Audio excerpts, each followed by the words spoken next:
छत्तीसगढ़ सामान्य अध्ययन से संबंधित 10 प्रश्नों पर रोज हम डिस्कशन करते हैं, जो कि सीजीपीएससी और सीजी व्यापम के परीक्षाओं के लिए बहुत ज़्यादा इंपॉर्टेंट हो सकता है। सीधे हम लोग क्वेश्चन पर चलते हैं।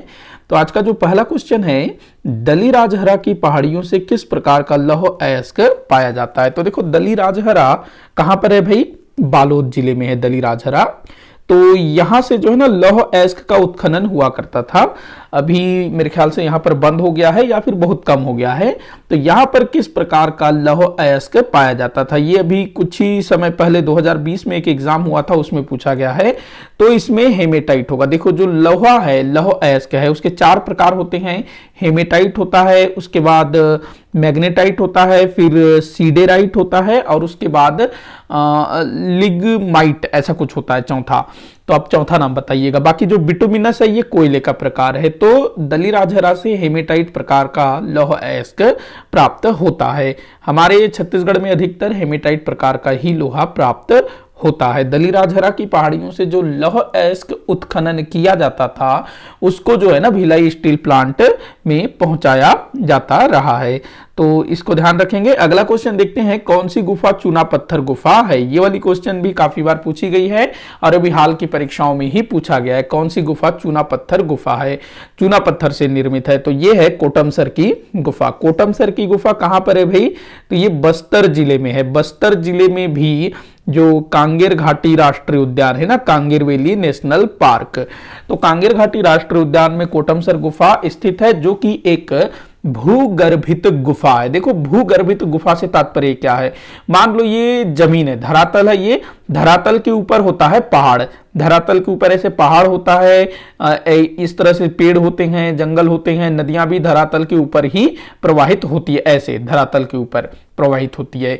भूगर्भीय, मैंने क्या बोला? भूगर्भीय। मैं लिख देता हूं, भूगर्भीय। भूगर्भीय से मतलब होता है जमीन के अंदर। मान लो ये जंगल है और जंगल के अंदर, जमीन के अंदर कोई गुफा है ऐसे, तो वो क्या कहलाएगी? भूगर्भीय गुफा। तो जो ये जो गुफा है कोटमसर की गुफा, ये भूगर्भीय गुफा है। वहीं जो हम देखते हैं रामगढ़ की पहाड़ियों पर जो गुफाएं हैं, जोगीमारा की गुफा, सीता बेंगरा की गुफा, कबरा पहाड़ की गुफा, या फिर सिंघनपुर की गुफा, तो ये सब गुफाएं जो है ना पर्वत के अंदर है, मतलब कि धरातल के ऊपर है, ऐसे पहाड़ है ना, तो यहां पर है वो गुफाएं ऐसे पहाड़ के अंदर, वो जमीन के ऊपर है। लेकिन जो भूगर्भीय गुफा होता है वो जमीन के अंदर होता है। तो कुछ बच्चे जो हैं कोटमसर गुफा में थोड़े से कंफ्यूज हो रहे थे। तो बस्तर क्षेत्र में इस तरह काफी सारे भूगर्भित गुफाएं हैं, जैसे कि कोटमसर की गुफा, कैलाश गुफा, दंडक गुफा, ये सब जो है भूगर्भीय गुफाएं हैं। अच्छा, यहां पर जो है ना ये जो गुफा है चूना पत्थर से निर्मित है, और इस गुफा के अंदर आप जाएंगे तो इसकी छत से चूना के बूंद, जो चूना का जो बूंद है, जो क्या कहते हैं कुछ मतलब वो टपकता रहता है चूना, वो पिघल करके, तो चूना पत्थर द्वारा निर्मित है। तो ध्यान रखेंगे, इंपॉर्टेंट है ये चीज। अगला क्वेश्चन है, लोरो घाटी प्रसिद्ध है। लोरो घाटी, लोरो घाटी सबसे पहले तो आपको ये ध्यान रखना है कि भाई लोरो घाटी है कहाँ? ये जसपुर में है, जसपुर जिले में है लोरो घाटी, और ये फूलों के लिए प्रसिद्ध है। ये एक हिल स्टेशन है, यहाँ पर लोग घूमने वगैरह जाते हैं, हिल स्टेशन है, काफी खूबसूरत है लोरो घाटी। अगर आप जाना चाहें जा सकते हैं। अगला क्वेश्चन दिया हुआ है, किस कलचुरी राजा ने बस्तर के छिंदक नागवंशी राजा सोमेश्वर देव को पराजित किया था। तो भाई सोमेश्वर देव जो कि छिंदक नागवंशी राजा था, इसको पराजित करके बंदी बना लिया था और बाद में मुक्त कर दिया। कौन था ये? जाजल देव प्रथम। जाजल देव प्रथम, इसने ये किया था। ये क्वेश्चन भी काफी बार घुमा फिरा करके पूछा गया है। अच्छा, इसमें मैंने नंबर नहीं डाला ना, तीसरा चौथा, हाँ ठीक है, चलो वो चौथा था। अगला क्वेश्चन है, ये क्वेश्चन भी अभी हाल में पूछा गया है, ओसहा पानी।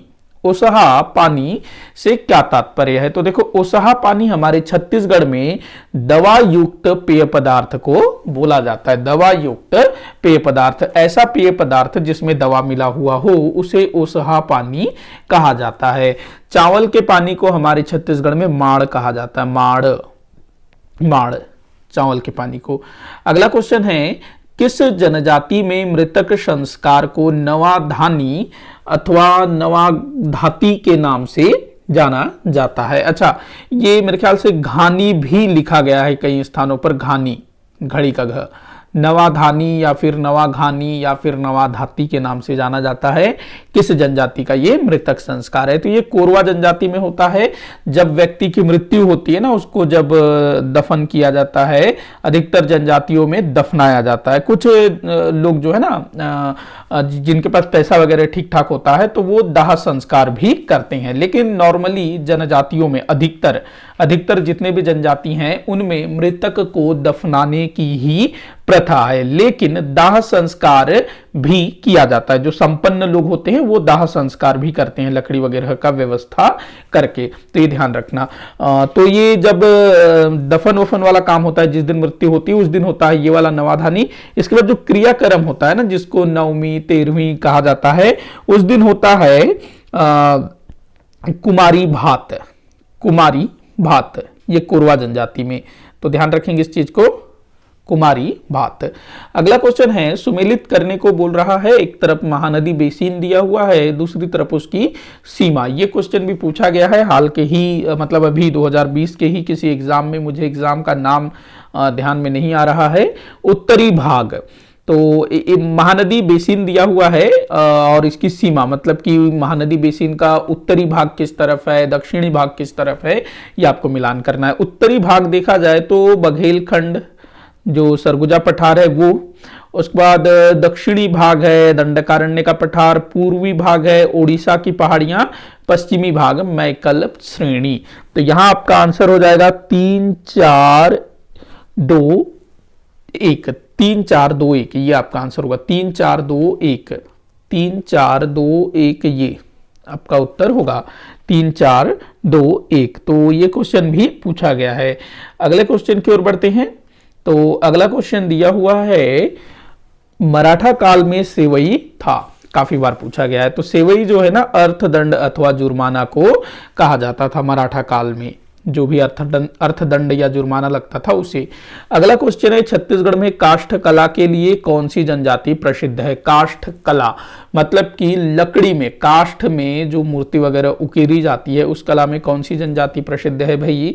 तो मुरिया जनजाति। ध्यान रखेंगे। कमार जनजाति जो है ना, बांस कला, बांस शिल्प के लिए जानी जाती है। अगरिया जो है लौह शिल्प, लोहे का काम करती है अगरिया। और मुरिया जनजाति काष्ठ कला। वहीं कंवर की बात करें तो ये सेना के रूप में काम करते थे पहले जमाने में, सैन्य। अगला क्वेश्चन है, जो कि इस वीडियो का आखिरी क्वेश्चन होगा, नोहडोरा क्या है? नोहडोरा, तो भाई नोहडोरा का मतलब होता है चित्रकला। ये जो है ना, गोंड जनजातियों में, गोंड जनजाति में जब नया घर बनता है और नए घर में जब प्रवेश का समय आता है, तो दीवारों पर चित्रकारी की जाती है, भित्ति चित्रकारी, और अलग अलग तरीके से घर को सजाने का काम किया जाता है। तो इसी को क्या कहते हैं? नोहडोरा। मतलब घर को सजाने के लिए जो चित्रकारी की जाती है उसे कहा जाता है नोहडोरा। तो इसी के साथ आज का ये वीडियो यहीं पर समाप्त होता है। आप लोग मुझे कमेंट करके बताइएगा कि आपसे कितने क्वेश्चन सॉल्व हुए। किसी भी क्वेश्चन में कोई भी डाउट हो जरूर बताइएगा। वीडियो को जितना हो सके उतना आप शेयर करिएगा, लाइक करिएगा, चैनल को सब्सक्राइब करिएगा। वीडियो को आखिर तक देखने के लिए बहुत बहुत धन्यवाद।